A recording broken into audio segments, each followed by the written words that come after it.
A century-old global standard navigated the trenches of the First World War, the landing zones of Normandy, and the frozen ridges of Korea. Yet its geopolitical dominance originated from a single tactical anomaly. An official report detailing 6 completely useless shots. How many projectiles are required to guarantee the neutralization of a hostile target? The answer defied existing military doctrine. Archival documents recorded the total exhaustion of a combat load with 0 physical result. An official United States Army field dispatch captured the exact mechanical failure. An officer leveled his standard-issue sidearm at a charging insurgent. He discharged all 6 rounds directly into center mass. The target never broke stride. The metallic click of the empty 6-shot cylinder signaled total ballistic collapse. The officer survived only because a subordinate intercepted the attacker with a devastating rifle butt strike. Investigation transcripts anchored the engagement distance at exactly 10 feet. At this extreme proximity, the .38 long Colt cartridge failed categorically. Kinetic analysis explains the deficit. The projectile generated approximately 200 joules of energy upon impact. Against a combatant operating under massive adrenaline saturation, this physical force proved mathematically incapable of halting forward momentum. Isolated field anomalies quickly formed a systemic tactical crisis. Frontline commanders flooded headquarters with urgent casualty reports. The War Department launched a massive structural evaluation of infantry ballistics. The subsequent Army Commission finalized an uncompromising verdict. The standard .38 caliber demonstrated a critical, fatal lack of stopping power. The isolated failure of the .38 caliber exposed a massive systemic crisis. In 1902, the Philippine-American War officially ended. The United States rapidly transitioned into a global empire. Washington required a reliable, universal tool to enforce territorial control across new borders. Standard Army units patrolled the dense jungles of the southern islands strictly by the military manual. They collided with the Moro people. The rigid colonial doctrine met a religious vow to die in combat. The asymmetrical threat dismantled standard infantry tactics.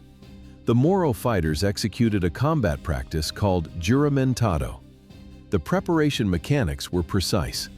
A warrior took a formal oath of martyrdom, tightly binding his limbs with leather cords to restrict rapid blood loss during combat.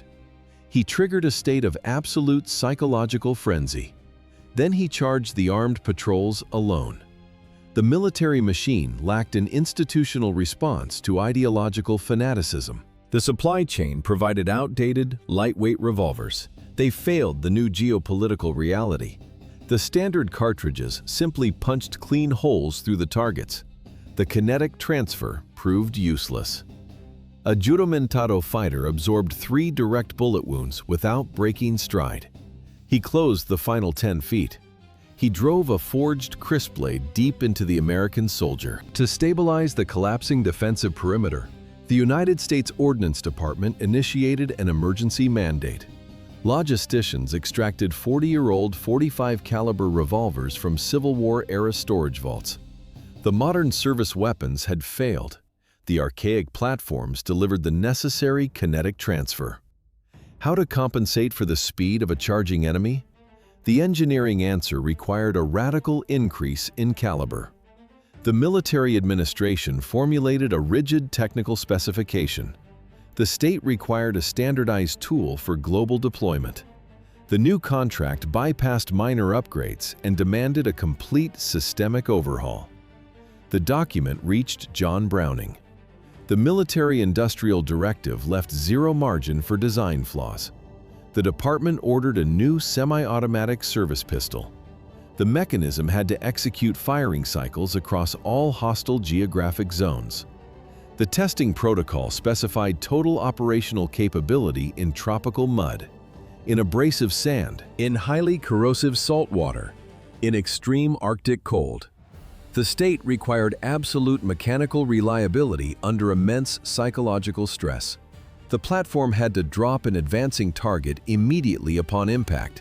A single mechanical failure guaranteed a breached perimeter. A ballistic miscalculation left the infantryman with an exact survival window before a forged blade severed his throat. 4 seconds. John Browning's theoretical ballistics collided with the state certification machine in 1910. The military apparatus demanded absolute proof.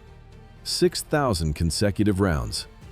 Evaluators systematically sabotaged the internal mechanisms to force a critical failure. This was an institutional filter designed to eliminate mechanical vulnerabilities. The Army required a geopolitical standard.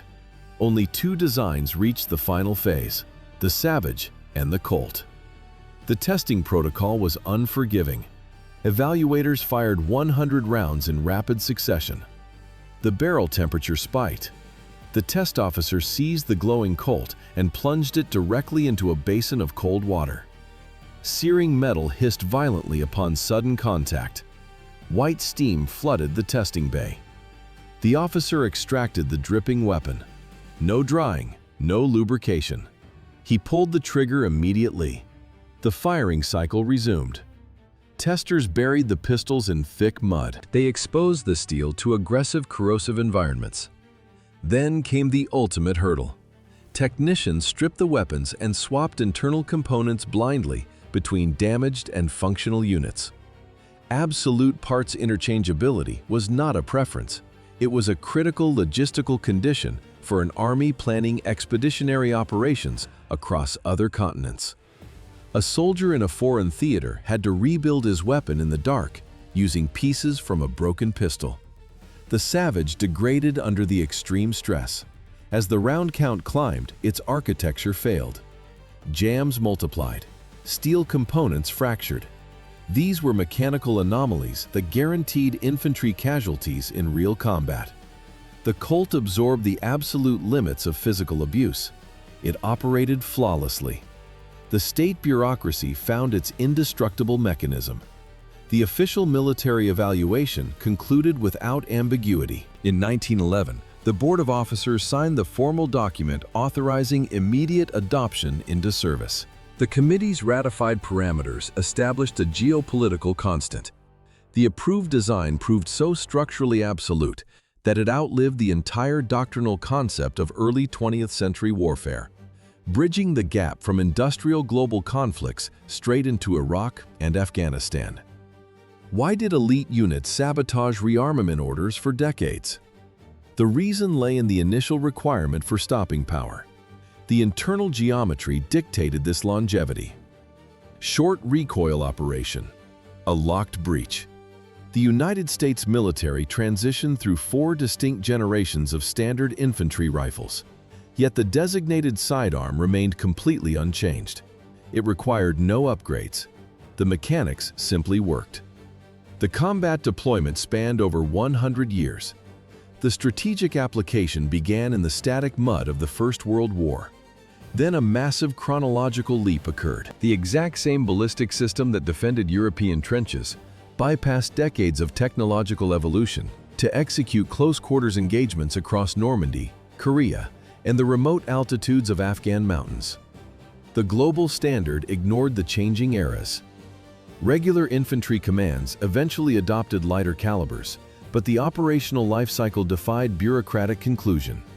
Specialized assault detachments deliberately maintained the weapon in their active combat inventories, long after the official Pentagon directive mandated its complete systemic withdrawal. The official timeline of this global operational dominance commenced with a single bureaucratic directive.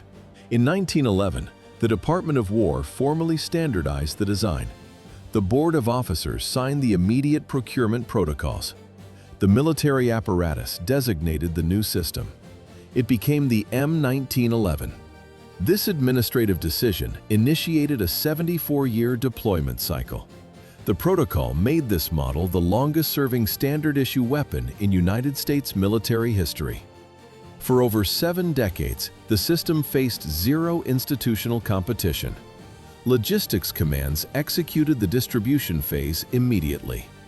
Arsenals stamped the official alphanumeric index onto machine steel receivers. Quartermasters issued the weapon to the expanding officer corps. Cargo ships transported mass production batches directly to the Pacific theater. Sergeants gripped the cold weapon steel of the standardized frame in staging areas before major offensives. The platform crossed into the trenches of France and the frozen perimeters of Korea. It became a geopolitical instrument. But systemic longevity did not validate the ballistic concept. Extreme combat stress provided the definitive metric. To isolate that metric, the analysis must shift to a specific geographical coordinate. A designated beachhead on Saipan. The ultimate verification of the system requires exact chronological parameters. The calendar shows July 7, 1944. The frontline garrison prepares for an unprecedented tactical breach. The command post synchronizes the field chronometers. The dials read 4:45. The adopted military standard had already endured combat, but the systemic collapse of the Saipan perimeter transformed its stopping power into the ultimate mechanism of survival. Cooks, clerks, medical orderlies, men trained for logistics stood alone in the dark. How do you secure a collapsing perimeter when the frontline infantry is annihilated? The survival of the entire sector falls on the logistics echelon. Analytical data indicates that rear support units constituted up to 70% of a standard American division. Their capacity for immediate self-defense dictated the integrity of the whole front. The Japanese assault shattered 2 defensive lines. A breach over a mile wide severed the tactical network. The advancing wave flooded the rear zone. It engulfed artillery positions. It overran field hospitals. Operational infrastructure disintegrated. These technical units lacked prepared fortifications. They possessed only a few seconds and the M1911 on their hip. The engagement forced administrative personnel into brutal close-quarters combat. Hands ripped heavy frames from canvas holsters. Untrained men fired .45 caliber rounds into the advancing mass until the slides locked back. Absolute blindness consumed the perimeter. Thumbs located the release catch. The cold steel of a fresh magazine drove into the empty grip by touch alone. The freshly loaded pistol immediately faced a structural collapse of the front. A concentrated force of 3,000 Japanese soldiers ruptured the forward boundary. They bypassed conventional infantry engagements. The mass crashed directly into the unprepared artillery and logistics echelons. The timeline marked July 7, 1944. The local Japanese command structure had already ceased functioning. General Yoshitsugu Saito committed suicide prior to the advance. Strategic reserves evaporated. Medical supplies vanished. The Japanese command deployed this final maneuver not as blind ideological fanaticism, but as a calculated asymmetric tactic. An exhausted military apparatus converted its remaining personnel into kinetic projectiles. Some carried empty rifles, others wielded sharpened bamboo. 3,000 attackers against isolated support detachments. This operation registered as the largest mass suicidal offensive across the entire Pacific theater. It permanently altered United States perimeter defense doctrine. Sector containment failed instantly. The assault overran the primary trenches. The momentum carried the remaining forces forward through the darkness. They did not stop. The advancing formation completely breached the second American defensive line. After the elimination of 4,000 enemy personnel within this breach, the effectiveness of the .45 ACP cartridge ceased to be a theoretical concept. Why did this specific sidearm remain operational for decades? The institutional memory of the survivors proved stronger than official directives. The engagement collapsed into zero-distance combat. Infantrymen fired until the magazines depleted. The slide locked back. A sharp metallic click of the slide catch registered clearly against the auditory chaos of the assault. Soldiers immediately reconfigured their tactics. They gripped the empty steel frames. They used the heavy pistol handles as blunt impact weapons. The design parameters mandated after the Philippine campaign required a projectile capable of instant incapacitation. The mechanics executed this flawlessly. 4,000 Japanese soldiers died in the offensive. This casualty rate constituted almost 15% of the entire island garrison. This loss completely neutralized the offensive potential of the enemy command in a single night. The artillery batteries and medical units positioned in the rear sector survived untouched. Extreme operational conditions forged an unyielding institutional legacy. Combat distance was measured entirely in feet. Surviving units absorbed the objective data regarding the physical stopping power of the weapon. This empirical experience permanently altered American military doctrine. Bureaucratic standardization protocols failed to replace the sidearm after the war. The institutional culture recognized the physical reality of the design over administrative theories. The line held. The foundation of this combat supremacy rested on strict ballistic mathematics. The undeniable physics of an 11.5mm projectile dictated the battlefield outcome. The standard 9mm bullet strikes at 1,200 feet per second. The .45 caliber travels at a sluggish 830 feet per second. Fast and piercing versus slow and massive. Velocity dropped, mass compensated. The geometry of the projectile altered terminal dynamics entirely. Upon impact, the wide bullet deformed target tissue with immense kinetic force. The wound channel area exceeds a standard non-expanding 9mm round by roughly 60%. Tissue displacement increased dramatically. Energy transfer became absolute. In theoretical ballistic tables, both calibers penetrate human tissue. In combat, administrative theories collapsed. Engineers built the platform for one specific spatial reality. A single charging attacker. Point-blank range. Zero room for error. No time to cycle a second round. The massive frontal area acted as a mechanical hammer against the central nervous system. The tactical equation demanded immediate physical neutralization. The terminal mathematics anchored the defense at exactly 830 feet per second. However, the massive kinetic impulse of the .45 caliber required a platform capable of enduring extreme structural stress. This requirement directed John Browning to engineer a fully integrated architecture. How does one ensure the flawless operation of such a massive metallic framework? The solution dictates the complete fusion of cartridge and pistol into a singular mechanical unit. Browning designed both simultaneously. He eliminated external variables. The M1911 functioned as a geopolitical instrument. Browning mathematically optimized every internal dimension for one specific projectile. The architecture utilized a short recoil tilting barrel system. Upon ignition, the mechanism initiates a sequenced kinetic response. The barrel and the slide travel rearward together. They lock tightly. Then the geometry shifts. The visual geometry of the barrel dictates a sharp downward tilt at the breech. The locking lugs separate. The slide continues its rearward trajectory. It extracts the spent casing. It ejects the empty brass. The recoil spring compresses to absorb the energy. The precision tolerances and the exact geometric interaction of these components under extreme firing stress guaranteed unprecedented reliability. Browning translated a flawless mathematical model into forged steel. This macro-engineering achievement redefined global defense procurement. Browning registered the patent in 1911. His short recoil tilting barrel architecture established an absolute operational standard. Currently, this exact system serves as the engineering foundation for over 80% of modern military handguns worldwide. The mechanical cycle completes itself automatically. The compressed spring drives the heavy slide forward. The slide strips a fresh round from the magazine.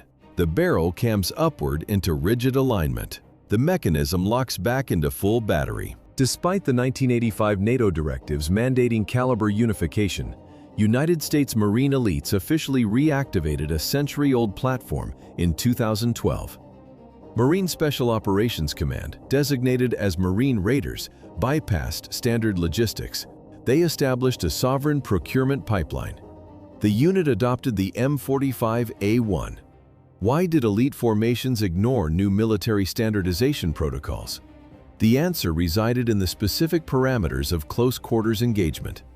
Standardized state procurement prioritizes institutional supply chains. High magazine capacity, low weight, ergonomic scores on government forms. But direct action operates on strict physical metrics. Room clearing and hostage rescues require absolute terminal performance at point-blank range. Caliber 45 ACP delivered that necessary kinetic energy. To secure this capability, the command authorized a massive structural exception. The contract for 12,000 M45A1 units cost Marine Corps Special Operations Command $22.5 million. This expenditure fractured the unified military supply doctrine. Bureaucratic projections anticipated the complete decommissioning of the obsolete architecture. Instead, engineers integrated modern tactical infrastructure directly into the century-old framework. Operators secure tactical illumination devices onto integrated Picatinny rails. The skeletonized trigger actuates the sear with absolute precision. Inside the chamber, a polished feed ramp flawlessly cycles modern hollow-point ammunition. The metallic click of the ambidextrous safety registers clearly through tactical gloves. 110 years of industrial modernization transformed the internal geometry. The external silhouette remained identical to the original blueprint. At the factory, armorers manually filed and fitted the internal mechanism components to match the exact physical specifications of individual Special Forces operators. The foundation for this custom procurement stemmed from a bureaucratic schism 27 years earlier. In 1985, the United States military initiated a massive transition to the Beretta Model 9. Planners systematically shelved 40 million handguns worth of institutional history. Combat effectiveness did not matter. Global logistics forced the shift. The Cold War required seamless supply chains across the North Atlantic Alliance. The Stanag 4090 agreement forced Allied armies to strictly integrate their ammunition. The 9mm cartridge became the absolute baseline. Uniformity defeated terminal ballistics. Washington prioritized the ability to share magazines with European partners over the raw stopping power of a primary weapon. Bureaucracy erased the old standard. Tier 1 operators rejected the compromise. Delta Force understood the brutal physics of a close-quarters gunfight. They refused the downgrade. The FBI hostage rescue team made the exact same calculation. While conventional infantry embraced the new doctrine, Special Operations Commands initiated a quiet rebellion. Elite military and federal units actively preserved shadow stocks of the original Model 1911 deep inside their classified armories. The Pentagon launched the modular handgun system. The broader force transitioned to the 9mm Sig Sauer P320. The procurement contract cost $580 million. Yet this sweeping geopolitical modernization program failed to completely eliminate the 45 ACP caliber from the arsenals of covert operations. Bureaucracy cannot overwrite physics. What does a soldier objectively require when an adversary is 3 feet away? In the early 1900s, John Browning answered this question with a block of steel. The conflict in the Philippines dictated the mechanics. Survival demanded absolute stopping power. Browning isolated this singular tactical reality. He translated it into mechanical perfection. Modern military doctrines prioritize logistical uniformity. The recent transition achieved global standardization across Allied forces. Yet $580 million did not cancel the fundamental laws of close-quarters ballistics. An engineering solution built around a terminal survival problem resists institutional erasure. The weapon bypassed generations of state procurement logic. It outlasted every shift in global military strategy. Its operational lifespan remains unprecedented. 113 years.